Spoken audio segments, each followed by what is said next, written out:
നമ്മുടെ ചാനൽ കാണുന്ന എല്ലാവർക്കും നമസ്കാരം. നമ്മൾ വൈക്കിങ്സ് എന്ന് പറയുന്നൊരു ബ്രഹ്മാണ്ഡമായിട്ടുള്ള സീരീസാണ് ഇപ്പോൾ കണ്ടുകൊണ്ടിരിക്കുന്നത്.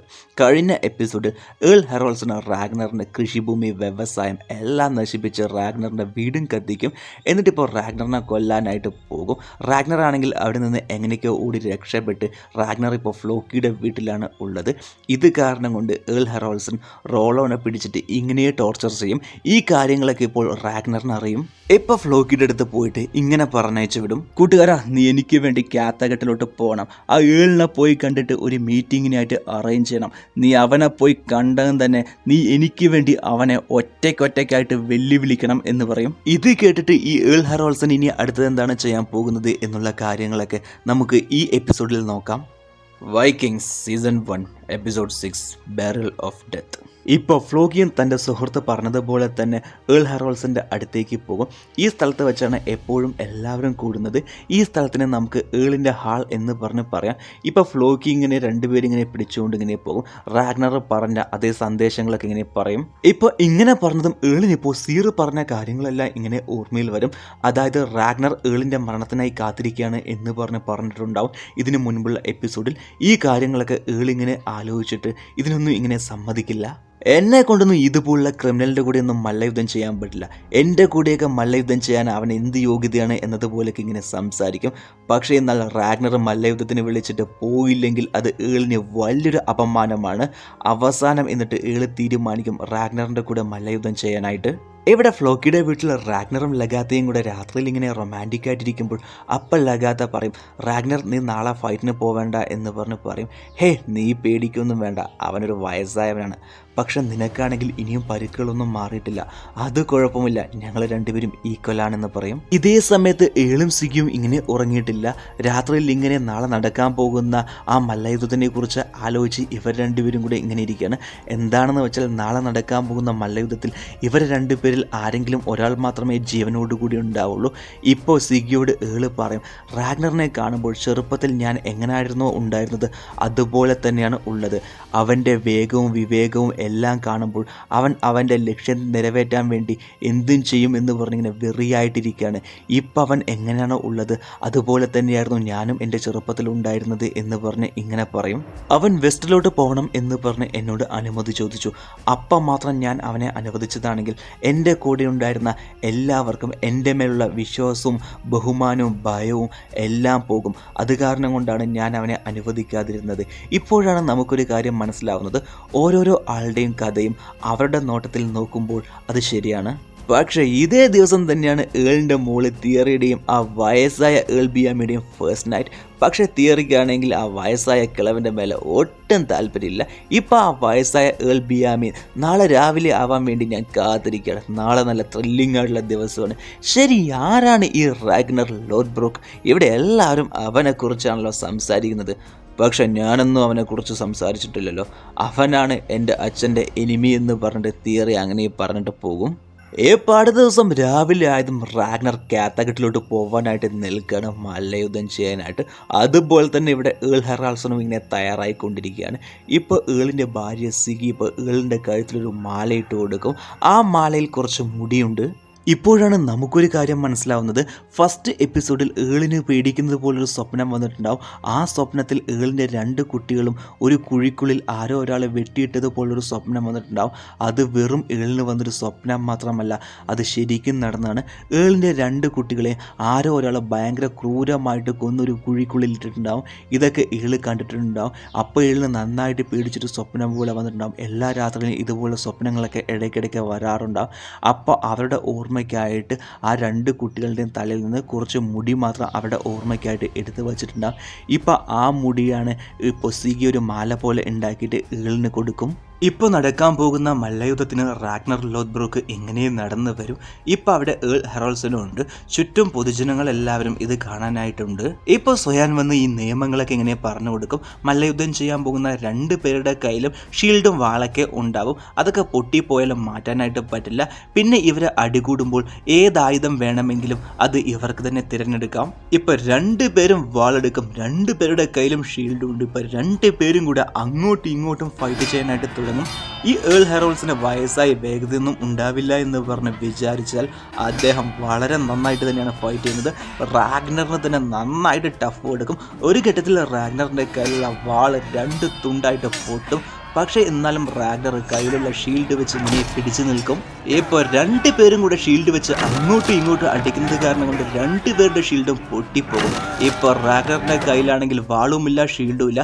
പക്ഷേ ഈ ഏളിൻ്റെ കയ്യിലാണെങ്കിൽ വാളുണ്ട്. പക്ഷേ ഈ ഏൾക്കാണെങ്കിൽ ആ വാള് കൊണ്ട് റാഗ്നറിനെ വളരെ സുലഭമായിട്ട് തന്നെ കൊല്ലാൻ പറ്റും. പക്ഷേ റാഗ്നറിൻ്റെ കയ്യിൽ ആയുധമില്ലാത്തത് കാരണം കൊണ്ട് ഏളുടെ കയ്യിലുള്ള വാള് അങ്ങനെ താഴെയിടും. ഇപ്പോൾ അടുത്ത റൗണ്ട് സ്റ്റാർട്ടാവും. 2 പേരുടെ കയ്യിലും കോടാലി കൊടുക്കും. പിന്നെയും ഫൈറ്റ് തുടങ്ങും. പക്ഷേ ഈ തവണ റാഗ്നർ വളരെ നന്നായിട്ട് തന്നെയാണ് കോടാലിയും കൊണ്ട് ഫൈറ്റ് ചെയ്യുന്നത്. കാരണം എന്താണെന്ന് വെച്ചാൽ കോടാലിയും കൊണ്ട് ഫൈറ്റ് ചെയ്യുന്നതിൽ റാഗ്നർ യുദ്ധക്കാരനാണ്. അവനെ വെട്ടിക്കാനേ പറ്റില്ല. ഇപ്പോൾ ഏളിൻ്റെ ശരീരത്തിലൊക്കെ നന്നായിട്ട് മുറിവാകും. അത് കാരണം കൊണ്ട് തന്നെ കുറച്ചു നേരം കഴിഞ്ഞതും ഏൾ അങ്ങനെ പിടിച്ചു നിൽക്കാൻ പറ്റാതെ അങ്ങനെ താഴെ വീഴും. ഇപ്പോൾ ഏൾ ഹെറോൾസൺ ഈ നടന്ന മല്ലയുദ്ധത്തിൽ തോറ്റുപോയി. ഇതെല്ലാം ചുറ്റും നിൽക്കുന്ന പൊതുജനങ്ങളെല്ലാവരും കാണുന്നുണ്ട് റാഗ്നർ ഇങ്ങനെ അടിച്ച് താഴെ കിടത്തിയത്. ഇപ്പോൾ ഏൾ ഹെറോൾസൻ്റെ ചെവിയിൽ റാഗ്നർ പറയും, നമ്മളിൽ ആരാണ് ഓഡിൻ്റെ മഹാനായിട്ടുള്ള ഹാളിലേക്ക് പോകുന്നത് എന്ന് പറഞ്ഞ് ചോദിക്കും. അപ്പോൾ അദ്ദേഹം പറയും, ഇപ്പോൾ ഏള് പറയും, എന്നെ കൊണ്ട് പറ്റുന്ന അത്രയ്ക്ക് ഞാൻ ചെയ്തു എന്ന് പറഞ്ഞു. അപ്പം തന്നെ റാഗ്നർ ഏളിൽ ഹെറോൾസൻ്റെ കയ്യിലെ നരമ്പിനെ അങ്ങനെ അറുത്ത് കൊല്ലും. ഇപ്പോൾ ഇത് കണ്ട് സുഗി ഇങ്ങനെ ഓടി വന്ന് ഇങ്ങനെ ആ കൈനെ പിടിക്കും. അപ്പം അങ്ങനെ ആ കൈ പിടിച്ച് മാറ്റിയിട്ട് പറയും, ഇന്ന് രാത്രിയിൽ ഞാൻ നമ്മുടെ 2 ആൺമക്കളുടെ കൂടിയും മദ്യപിക്കും വൽഹല്ലയിൽ വെച്ച് എന്ന് പറഞ്ഞിട്ട് ഏൾ ഹെറോൾസൺ അങ്ങനെ കണ്ണടിക്കും. ഇപ്പോൾ സ്വയാൻ അവിടെയുള്ള ഹെറോൾസൻ്റെ ആളുകളുടെ അടുത്ത് റാഗ്നറിനെ കൊല്ലാനായിട്ട് പറയും. അപ്പം തന്നെ റോളോ സ്വയാൻ്റെ നെഞ്ചത്ത് തന്നെ കോടാലിയും കൊണ്ട് ഒറ്റ വെട്ട്. അതോടുകൂടി സ്വയാനും തീർന്നു. ഇപ്പോൾ സിഗി പെട്ടെന്ന് മോള് തിയറയുടെ അടുത്ത് പോയിട്ട് തിയറയുടെ കയ്യിൽ നിന്നൊരു കത്തി വാങ്ങിച്ചിട്ട് അവളുടെ ഹസ്ബൻഡായ ആ വയസ്സായ ഏൾ ബിയാമിനെ അങ്ങനെ കുത്തിക്കൊല്ലും. എന്താണെന്ന് വെച്ചാൽ തൻ്റെ മോളുടെ ജീവിതം നശിച്ചു പോവണ്ട എന്ന് പറഞ്ഞാണ് സിഗി ഇങ്ങനെ ചെയ്തത്. ഇപ്പോൾ പൊതുജനങ്ങൾ എല്ലാവരുടെ മുന്നിലും വെച്ച് സിഗി റാഗ്നറിനെ അടുത്ത ഏളായിട്ട് അനൗൺസ്മെൻറ്റ് ചെയ്യും.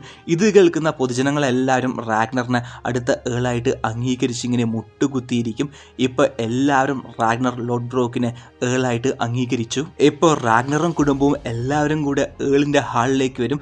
ഏൾ ഹെറോൾസൺ ഇരുന്ന ആ നർക്കാലിൽ ഇപ്പോൾ റാഗ്നർ ഇരിക്കും. സുഗി ഇരുന്ന സ്ഥലത്ത് ലഗാത്തയും ഇരിക്കും. ഇപ്പോൾ ലീഫ് വന്ന് ഇങ്ങനെ പറയും, റാഗ്നർ, ഞാൻ എൻ്റെ വിശ്വാസം നിന്നോട് പ്രതിജ്ഞ ചെയ്യാൻ വേണ്ടി വന്നിരിക്കുകയാണ്. നിനക്ക് വേണ്ടിയും നിൻ്റെ കുടുംബത്തിന് വേണ്ടിയുമായിരിക്കും എൻ്റെ ഇനിയുള്ള ജീവിതം എന്ന് പറയുമ്പോൾ അപ്പോൾ റാഗ്നർ പറയും, ലീഫ്, നീ എൻ്റെ സുഹൃത്താണ്. നീയും പിന്നെ ട്രോസ്റ്റനും ആർണിയും ഇവരെല്ലാവരും എൻ്റെ സുഹൃത്തുക്കളാണ്. ഇപ്പോൾ ഒരു വയസ്സായ ആളിങ്ങനെ വരും. ഈ വയസ്സായാളുടെ പേരാണ് ട്രോസ്റ്റിംഗ്. ഇപ്പോൾ ഏൾ റാഗ്നറിനോട് വന്ന് ചോദിക്കും, അടുത്ത തവണ നിങ്ങൾ വെസ്റ്റിലോട്ട് റെയ്ഡിന് പോകുമ്പോൾ എന്നെയും കൂട്ടിക്കൊണ്ട് പോകുമോ എന്ന് പറഞ്ഞിങ്ങനെ ചോദിക്കും. പക്ഷേ ഈ വയസ്സായ ട്രോസ്റ്റിനാണെങ്കിൽ നന്നായിട്ട് വയസ്സായിട്ടുണ്ട്. ഇത് കാരണം കൊണ്ട് റോളോയും അവിടെയുള്ള ജനങ്ങളെല്ലാവരും ഇതൊക്കെ പറഞ്ഞിങ്ങനെ കളിയാക്കി ഇങ്ങനെ ചിരിക്കും. ഇത് കേട്ട് റാഗ്നറും ഇങ്ങനെ ചിരിക്കും. അപ്പം അദ്ദേഹം പറയും, ഞാൻ ചെറുപ്പം മുതൽ തന്നെ കുറേ യുദ്ധങ്ങളൊക്കെ കണ്ടിട്ടുണ്ട്, കുറേ യുദ്ധത്തിന് പോയിട്ടുമുണ്ട്. എൻ്റെ കൂടെയും കുറേ സുഹൃത്തുക്കളൊക്കെ ഉണ്ടായിരുന്നു. അവരെല്ലാവരും എൻ്റെ കൂടെ യുദ്ധത്തിന് വന്നിട്ടുണ്ടായിരുന്നു. ഓരോ തവണ യുദ്ധത്തിന് പോകുമ്പോഴും ഓരോരോ തവണയും എൻ്റെ സുഹൃത്തുക്കളിലെ ഓരോരോ ആളായിട്ട് ഓരോരോ യുദ്ധത്തിലും വീരമൃത്യു ആയിക്കൊണ്ടിരുന്നു. ഇപ്പോൾ അവസാനം ഞാൻ മാത്രമേ ജീവനോടുകൂടി ബാക്കിയുള്ളൂ. ഇപ്പോൾ അത് വെച്ച് തന്നെ നിങ്ങൾക്ക് മനസ്സിലാക്കാം എൻ്റെ സാമർത്ഥ്യം എത്രത്തോളം ഉണ്ടാവുമെന്ന് പറഞ്ഞ്. ഞാൻ ഒരിക്കലും വയസ്സായി മരിക്കാനായിട്ട് ആഗ്രഹിക്കുന്നില്ല. എനിക്ക് വീരമരണമാണ് വേണ്ടത്. അതും യുദ്ധക്കളത്തിൽ വെച്ച് യുദ്ധം ചെയ്ത് തന്നെ എനിക്ക് വീരമൃത്യു ആവണം. ഓഡിനെ സാക്ഷിയാക്കിയിട്ട് എനിക്ക് വൽഹല്ലയിലോട്ട് പോകണം.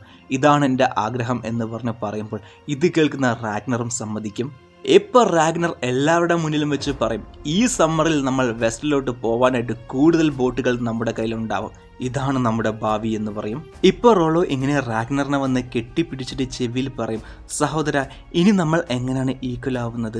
നീ ഇപ്പോൾ ഒരു ഏളാണ്, ഞാൻ വെറും ഒരു സാധാരണ മനുഷ്യനാണ്. കട്ട് ചെയ്ത് അടുത്ത സീനിൽ ഏൾ ഹെറോൾസൺ എന്ത് തന്നെ നമ്മുടെ റാഗ്നറിൻ്റെ എനിമിയാണെങ്കിലും റാഗ്നറിന് ഹെറോൾസൻ്റെ മേലെ നല്ല മര്യാദയുണ്ട്. ഇപ്പോൾ ഏൾ ഹെറോൾസന് ഒരു വലിയ വീരമൃത്യു ചടങ്ങ് തന്നെ വയ്ക്കും. ഇപ്പോൾ ഉള്ള ഏളായിട്ടുള്ളത് റാഗ്നർ ലോഡ്ബ്രോക്കാണ്. ഏൾ ഹെറോൾസൺ ആണെങ്കിൽ കുറേ സ്ലേവ് ഗേൾസൊക്കെ ഉണ്ടായിരുന്നു. അവരെയൊക്കെ റാഗ്നർ ഇങ്ങനെ എത്തലിസ്റ്റിനെ കാണിച്ചു കൊടുക്കും. അതിൽ ഒരു പെണ്ണ് പറയും, എൻ്റെ ജീവൻ ഞാൻ ത്യാഗം ചെയ്യണം എന്ന് പറഞ്ഞ് പറയും.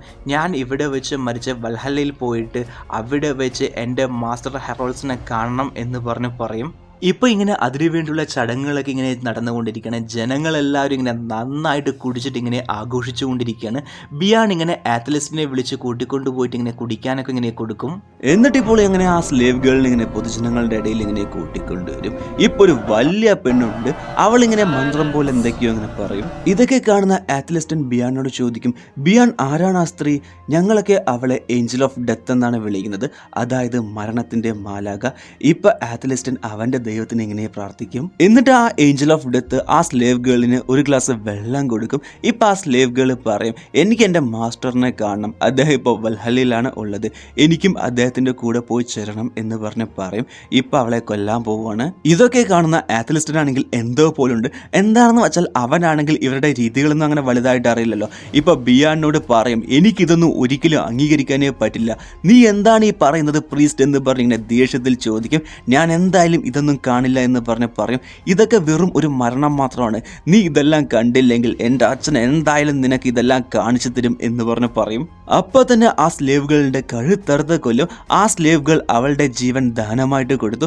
ഇപ്പം ആ സ്ലേവുകളുടെ ശരീരം ഏൾ ഹെറോൾസിന്റെ ശരീരവും കൊണ്ടുപോകും, ഒരു വൈക്കിംഗ് ബോട്ടിൽ വയ്ക്കും, രണ്ടുപേരുടെ ശരീരവും. ഇപ്പം ആ ബോട്ടുള്ള സ്ഥലത്തേക്ക് റാഗ്നറും അദ്ദേഹത്തിന്റെ കുടുംബവും വരും. അതേ സ്ഥലത്ത് തന്നെയാണ് ഇപ്പോൾ സിഗിയും തിയറിയും ഉള്ളത്. സിഗി പോയിട്ട് റാഗ്നറിനോട് ചോദിക്കും, എൻ്റെ ഹസ്ബൻഡിന് തീ വെച്ചിട്ടുള്ള ചടങ്ങുകളൊക്കെ ഞാൻ ചെയ്യട്ടെ എന്ന് പറഞ്ഞ് ചോദിക്കും. പക്ഷേ റാഗ്നർ ആണെങ്കിൽ അതിനൊന്നും സമ്മതിക്കില്ല. റാഗ്നർ വേറൊരാളുടെ കയ്യിൽ തീപ്പന്തം കൊടുക്കും. ആ ഒരുത്തൻ ആ രണ്ടുപേരുടെ ശരീരവും വെച്ച ആ വൈക്കിംഗ് ബോട്ട് പോയി കത്തിക്കും. ആ വൈക്കിംഗ് ബോട്ടിനെ അങ്ങനെ കടലിൽ ഒഴുക്കി വിടും. ഇതെല്ലാം കണ്ടിട്ട് അവിടെ നിന്ന് പോകും സിഗിയും മോള് തിയറിയും. അവരെ പോയതെന്ന് തന്നെ ലഗാത്ത റാഗ്നറിനോട് പറയും, ഞാനിപ്പോൾ പ്രഗ്നൻ്റ് ആണെന്ന്. അപ്പം തന്നെ റാഗ്നർ ലഗാത്തയുടെ വയറിൽ കൈവച്ചിട്ട് പറയും, എനിക്കറിയാം ഇതെന്തായാലും ഒരു ആൺകുട്ടി തന്നെ ആയിരിക്കും. സീർ എന്നോട് പറഞ്ഞു എല്ലാ ദൈവങ്ങളും എൻ്റെ മകനെ സന്തോഷവതിയാക്കി എന്ന് പറയും. ഇവിടെ സിഗിയും തിയറിയും പറ്റുന്നത്രയ്ക്കും ഗോൾഡെല്ലാം എടുത്തിട്ട് പാക്കപ്പ് ചെയ്തിട്ട് കാത്തകെട്ട് വിട്ട് തന്നെ, എന്തിന് സ്കാൻഡിനേവിയ വിട്ട് തന്നെ പോകാനായിട്ട് നിൽക്കുകയാണ്. ഇപ്പോൾ പെട്ടെന്ന് ആ വീട്ടിലേക്ക് റോളോ വരും. ഇവർ രണ്ടുപേരും ഈ ടൗൺ തന്നെ വിട്ട് പോവാണ് എന്ന് പറഞ്ഞ് പറയും. പക്ഷേ സിഗി ആണെങ്കിൽ ഇപ്പോൾ നന്നായിട്ട് പേടിച്ചിരിക്കുകയാണ്. എന്താണെന്ന് വെച്ചാൽ ഇവിടെയുള്ള ജനങ്ങളെല്ലാവരും ചേർന്ന് ഇവർ രണ്ടുപേരെയും കൊല്ലുമോ എന്ന് പറഞ്ഞ്. അപ്പോൾ റോളോ പറയും, നിങ്ങൾ മാത്രം എൻ്റെ കൂടെ താമസിച്ചു കഴിഞ്ഞാൽ ആരും തന്നെ നിങ്ങൾ ഒന്നും ചെയ്യില്ല എന്ന് പറഞ്ഞ് പറയും. അപ്പോൾ സിഗി ചോദിക്കും, ഇതിന് പ്രതിഫലമായിട്ട് നിനക്ക് എന്താണ് വേണ്ടത് എന്ന് പറഞ്ഞ് ചോദിക്കുമ്പോൾ അപ്പോൾ റോളോ ഇങ്ങനെ ചിരിച്ചിട്ട് പറയും, എനിക്ക് നീ മതി. അതായത് റോളോ സിഗിയെ കല്യാണം കഴിക്കാനായിട്ട് ആഗ്രഹിക്കുകയാണ്. ഇപ്പോൾ അടുത്ത ദിവസം രാവിലെ ബിയാൻ അവൻ്റെ അച്ഛൻ റാഗ്നറിനോട് ചോദിക്കും, എനിക്ക് ഇനിയും റെയ്ഡിനായിട്ട് കാത്തിരിക്കാനേ കഴിയില്ല, എനിക്ക് ഇംഗ്ലണ്ടിലോട്ട് പോകണം. വേണ്ട. അതെന്താ? വേണ്ട എന്ന് ഞാൻ പറഞ്ഞു. പക്ഷെ എന്തുകൊണ്ട്? കാരണം ഞാൻ വേണ്ട എന്ന് പറഞ്ഞത് കാരണം കൊണ്ട്. സ്വന്തമായിട്ട് നീ അപകടങ്ങളിൽ പോയി ചേരാൻ നീ ആഗ്രഹിക്കേണ്ട. അപ്പം ബിയാൻ ദേഷ്യത്തിൽ, നിങ്ങൾക്ക് എൻ്റെ വിധിയെ മാറ്റാൻ കഴിയില്ല. ഇപ്പം നിന്റെ ശബ്ദം കേൾക്കുമ്പോൾ നിന്റെ അമ്മാവൻ റോളോനെ പോലെ തന്നെ ഉണ്ട്, എന്ത് പറയണമെന്ന് അറിയാതിരിക്കുമ്പോൾ അവൻ ഇങ്ങനെയാണ് പറയുന്നത് എന്ന് പറഞ്ഞ് ചിരിച്ചിട്ട് ഇങ്ങനെ ബിയാനെയും കൂട്ടിക്കൊണ്ട് പോകും. എല്ലാവരും കൂടെ രാത്രിയിൽ ഇങ്ങനെ ഇരിക്കുമ്പോൾ ആത്ലസ്റ്റൻ ചോദിക്കും, റാഗ്നർ, ഞാൻ നിങ്ങളുടെ പല കഥകൾ കേട്ടിട്ടുണ്ട്, പക്ഷെ നിങ്ങൾ തന്നെ എന്നോട് പറയണം, എന്താണ് റാഗ്നർക്ക്?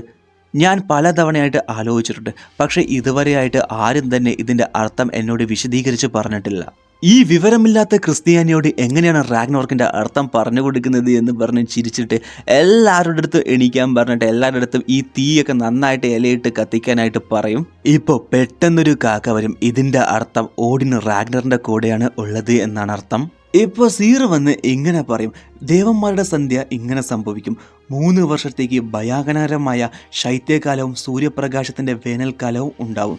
ആളുകൾക്കെല്ലാവർക്കും പ്രതീക്ഷകളൊക്കെ നഷ്ടപ്പെട്ട് അത്യാഗ്രഹത്തിനും ആക്രാന്തത്തിനും ആഭ്യന്തര യുദ്ധത്തിനും കീഴടങ്ങുകയും ചെയ്യും.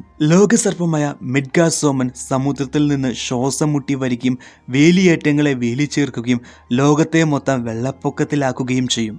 ഭീമൻ ഫെൻഡർ എന്ന ചെന്നായ അവൻ്റെ ആദർശ ചങ്ങലകൾ തകർക്കും. ആകാശം തുറക്കും. ദേവന്മാരെ നശിപ്പിക്കാനായി അഗ്നിഭീമൻ സഹോർത്തിന് പാലത്തിന് പുറകെ ജ്വലിക്കും.